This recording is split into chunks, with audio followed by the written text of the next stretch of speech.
നിന്നാ ശരിയാവൂല ചേട്ടാ. ഒന്നും നിന്നടാ.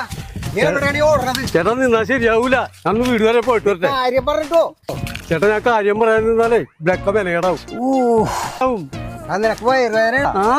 നിനക്ക് വയറുവേദനെങ്കിൽ ഇവിടെ കക്കൂസേ പോവല്ല. ഈ വീടെത്തുമ്പോഴേക്കും കാര്യം കഴിയും. ശരിയാണ്, ഇത് വീടെത്തൂല. എന്നാ കക്കൂസിലേക്ക് കിട്ടോ.